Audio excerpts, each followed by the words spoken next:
Isang mapagpalang hapon po sa inyong lahat. Good afternoon. Hello?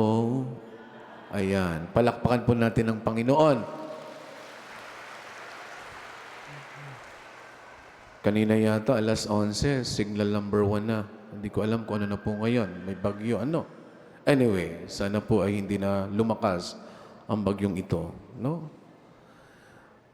Naalala niyo po ba, mga kapatid, yung huling pagbibigay ninyo sa mga taong nangangailangan na sa kabila ng inyong kakapusan, no?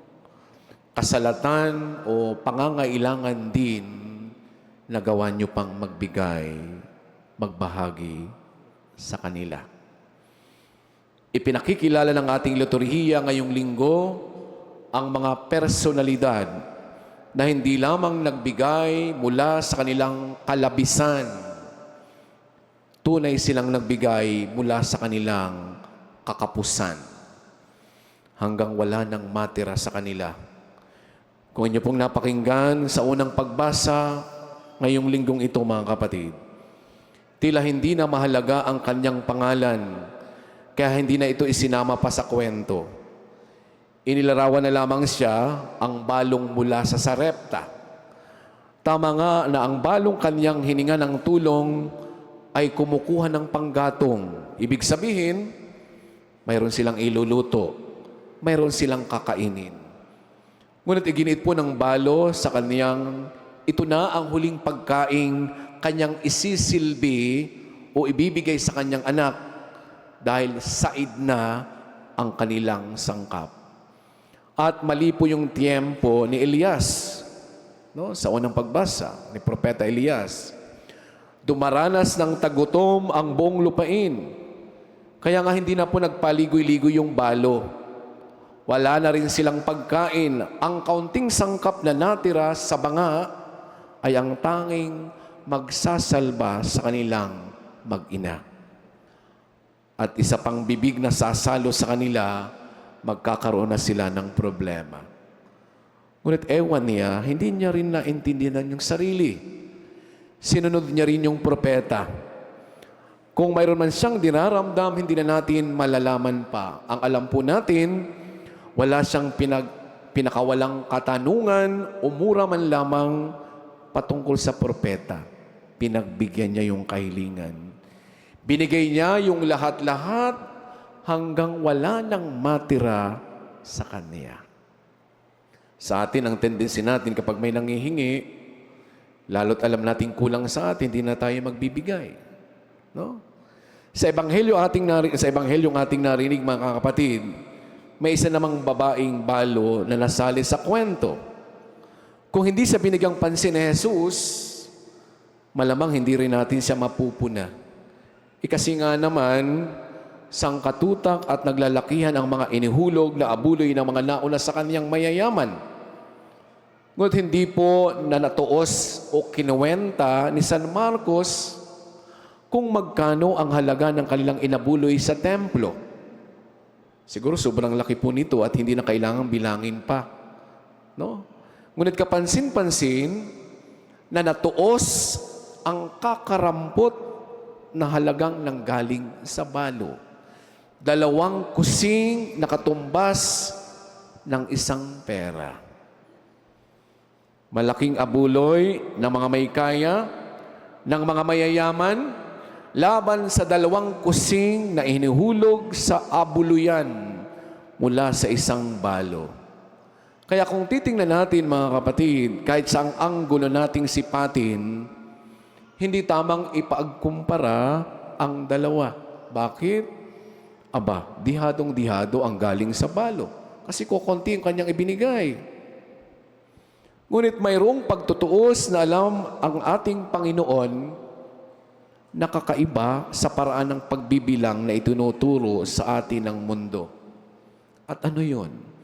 Ang alam niya at ipinasa sa kanyang mga tagasunod ay hindi tumingin sa halaga na kung anong ibinigay o ibinibigay, ngunit sa bukas loob na pagbibigay. Hindi yung galing sa bulsa, kundi yung galing sa puso. At bukod sa 2 kusing na iniwan ng babaeng balong ito, nag-iwan din siya ng araling hindi matutumbasan ng anumang halaga. Ang ating Panginoon ang nagbulalas ito sa kanyang mga lagat. At ano pong sabi ng ating Panginoon sa ating Ebanghelyo? Sinasabi ko sa inyo, ang dukhang balong iyon ang naghulog ng higit sa kanilang lahat. Sapagat ang iba'y nagkaloob ng bahagi lamang na hindi na nila kailangan. Ngunit, ibinigay ng balong ito na dukhang-dukha ang buo niyang ikabubuhay. Mga kapatid, hindi po mahirap magbigay kung mayroon tayong sobra. Kung mayroon pang matitira sa atin. Pero ang inihain sa atin ng Panginoon ay paano na kung wala nang matira pa sa atin, magbibigay pa rin ba tayo? Ang 2 kusing na iyon ay kumakatawan sa kabuhayan ng balo. At ang halimbawa ng 2 balong na banggit sa ating mga pagbasa ay masasalamin natin sa ating Panginoong Hesukristo. Pero ano nga po ba ang idinulot ni Jesus sa mundo? Ano ang idinulot ni Jesus sa mundo? Ito po yung tanong ng ating dating Santo Papang si Benedict XVI sa kanyang aklat na Jesus of Nazareth. Hindi daw pwedeng kapayapaan. Bakit? Mayroon pa ring digmaan. Hindi naman pwedeng kasaganaan kasi mayroon pa ring nagugutom. Hindi naman mas mainam na mundo. Bakit? Lublub pa rin sa kasalanan. Kung ganon, ano nga ba ang dinulot ni Jesus? Ang sagot po ni Pope Benedict XVI, dinala niya ang Diyos sa atin. Dinala niya ang Diyos sa atin. Dahil sa ating Panginoong Jesus, tumambad sa atin ang mukha ng Diyos. Nasilayan natin ang mukha ng kanyang pag-ibig. At anong klaseng pag-ibig meron siya? Pag-ibig na hindi nagtutuos o pag-ibig na hindi nagkikwenta. Pag-ibig na hindi mapaghanap. Pag-ibig na handang isuko ang lahat para sa ikabubuti natin.